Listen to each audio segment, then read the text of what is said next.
Let's imagine language in the just before the invention of writing, and that language we will personify as a character who is endlessly expressive and can make almost all human emotions and feelings palpable. And because of this terrific ability to articulate what it feels like to be itself, language is essentially happy, but has one great longing, which is that there's no way to remember all the wonderful things that language is able to say. So language is out in the woods one day and says, "Oh, I'd give anything in order to be memorable, so that what I say can be preserved." And the devil comes out from behind a tree and says, "Anything?" And the deal is struck. Writing is invented. And now all these things can be remembered, but they're just on a piece of paper. And all the stuff that language did to that you and I can do as we sit here talking to one another. Facial expressions, shrugs of the shoulders, movements of the hands, what we call colloquially body language. All of that is gone. Poetry is the attempt to return all of that to written down language.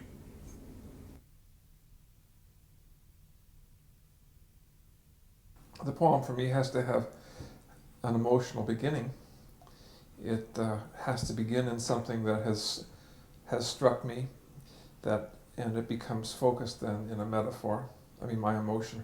I mean, at any moment of time, I have a series of concerns, I have a series of ideas, I have a series of feelings, I have a series of irritations, I have a series of loves, I have a series of things that I'm thinking about and caring about, and those are kind of circling around like flies in a room. And then I hit upon something that focuses them in terms of metaphor, and the poem begins at that time. Generally, I tend not to work with idea. I tend to start with either an image or a musical phrase or the language itself, and let the language play a bit until it begins to assume some sort of shape and some sort of meaning. For me, those two are inextricable. I don't think I can begin to simply put down a poem, draft a poem, without being conscious of the shape that it wants to take. Often a word is what starts a poem. Often hearing a funny word that I'd never heard before, hearing a word used in a funny way, is what's the kernel of a new poem for me. And so I think I've always liked the smallest possible thing, sometimes even just the syllable and the funniness of the way a syllable can sound is often what starts me. It's almost never the case for me that I start out with a mood in mind and I try to be true or faithful to it in some way. That whatever it is that you have to be accurate in regard to is not an emotion as such, but is a constellation of emotions and tones and solutions to technical questions, which does have to do with lines and tone and pace and all the things you want to do to make your poem, to make the body of your poem bear whatever truth you're trying to get it to stand for.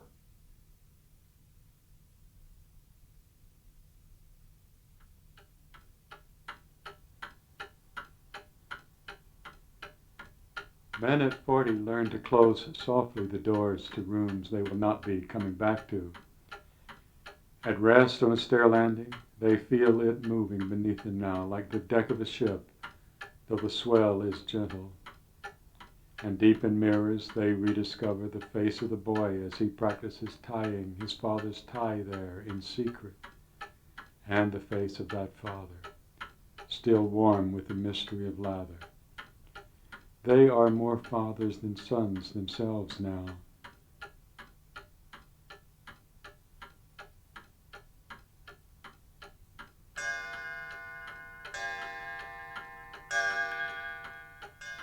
Something is filling them, something that is like the twilight sound of the crickets, immense, filling the woods at the foot of the slope behind their mortgaged houses.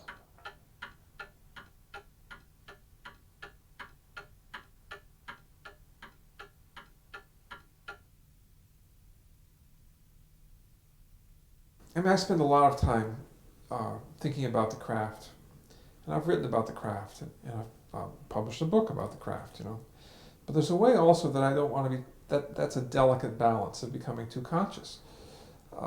I want to be conscious as I can be, but I don't want to interrupt or interfere with that intuitive period where the poem is, as it were, coming into being or coming out on the page. At that point, I want to be as unconscious as possible.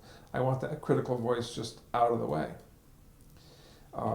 And then the craft comes in. But if I study the craft all the time, it seems to me, then I become too self-conscious. One must be creative with the craft, and the craft is the only way that you can express your creativity. So they're I don't know if you call them a terrible couple or they're a necessary couple, but they're really almost the same thing. I remember when Charles Simic won a Pulitzer Prize for a book of prose poems, Louis Simpson wrote a somewhat bemused and angry letter to the New York Times saying if the committee had wanted to award this book as fiction, that would be one thing. But since it's not written in lines, it can't be poetry. And I tend to agree with that. A good line for me is a line which is, though it may not grammatically be, or a whole unit, it may not even be a whole unit of sense, that there's a feeling that it's not a piece of something, but that it's a thing by itself, even though in terms of the grammar of the whole sentence, it may need things before it and after it to complete it. But there's some sense that it doesn't look like it's been busted off something else. It looks like it could be an object by itself. And the name of that object is a line of poetry. Probably the great majority of the lines in any passage in verse will stop at the end of some phrase. And therefore, when the line runs over and does not stop at the end of the phrase, it will make some sense. If all of the lines run over, or the great majority of the lines run over, the definition of the line is lost, compromised, or sacrificed. A good line of poetry, it seems to me, needs to be packed.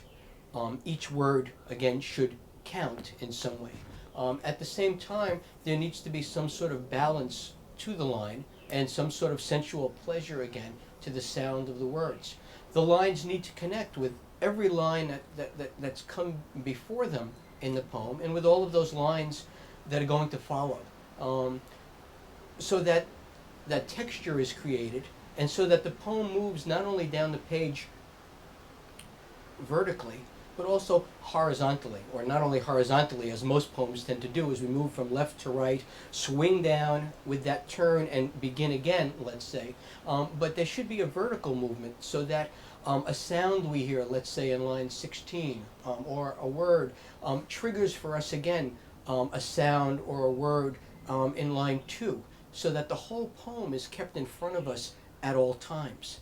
Jesus agreed to send out for Chinese styrofoam containers were placed before the disciples. All received 2 egg rolls. Mark taught Luke how to work the chopsticks. James overturned his hot and sour soup. Matthew and John each got 1 wonton. Thomas wouldn't share his mushu pork. As typically happens, the rice was cold, the tea boiling hot. Simon burned his tongue.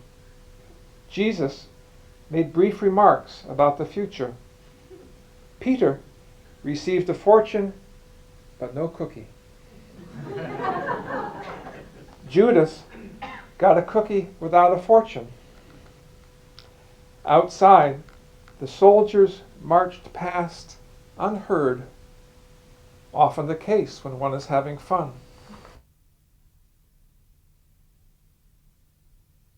One of the wonderful things about writing in form is that you're involving yourself in a dialogue across the centuries. When you write a poem in a form, the form is an answer to every other version of that form that's ever been used. So when you're writing a poem in a sonnet, which is among the oldest forms that English poets use, you've stuck yourself in the middle of a really long dialogue with all the greats. And so you've sort of actually put yourself in a boxing ring with some of the best poets. And I think that those choices, therefore, are very, very conscious. I don't know whether they had these in your day, but in my day, the mathematics texts of, say, the 8th grade had the answers in the back of the book, and once you had worked through the mechanics of the math problem, you could check in the back of the book to see if you got it right. Well, having a form in mind enables you to check in the back of the book to see that you're getting it right.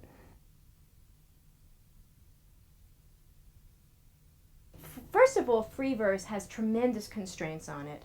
It's free in the sense that the counting is unpredictable to the reader. The counting systems, whatever they are unpredictable to the reader, who can't guess whether this line is going to be long or short at any one moment. But it's not free in the sense that it's unstructured or unorganized. Poetry, even free verse, is a very organized set of symbols. I believe that free verse is very difficult to write well, and I think that the most interesting reason why people want to still want to write free verse is that people have figured out that it's very difficult to do, and therefore challenging and interesting. I think there are some people who want to write it because they think it's easy, and their work is cut out for them. It's difficult with free verse because the very nature of free verse is a kind of slackness, a sonic slackness, that it lacks a kind of metrical excitement. And something has to be put against this slackness, some kind of energy, to make the reader want to read. I believe Donald Hall has said something about free verse has nothing to do finally with being free or with liberty then. But we need to find for each poem its own organic structure. But that structure need to be in the poem, otherwise it's going to sprawl a bit, and it's going to have no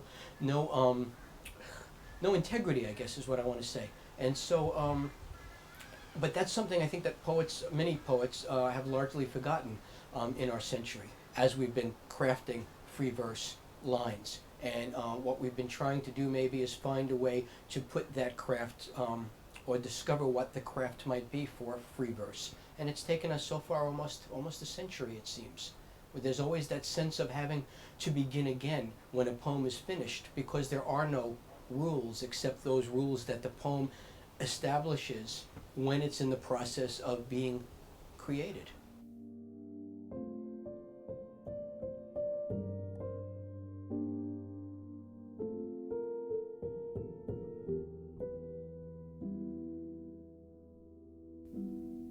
It is not the moon, I tell you. It is these flowers lighting the yard. I hate them. I hate them as I hate sex. The man's mouth sealing my mouth, the man's paralyzing body, and the cry that always escapes, the low, humiliating premise of union. In my mind tonight, I hear the question and pursuing answer fused in one sound that mounts and mounts and then is split into the old selves, the tired antagonisms. Do you see? We were made fools of, and the scent of mock orange drifts through the window. How can I be content when there is still that odor in the world? I think finally, as well, what a writer does, or a poet does, or an artist does, is bear witness to the times in which he or she lives, and in your relationship to those times. We live in awful times, we live in wonderful times. We grieve for the horrendousness of our times. We feel joy, express joy for the fantastic elements of those times, all mixed up together. And then this is passing. Thank you.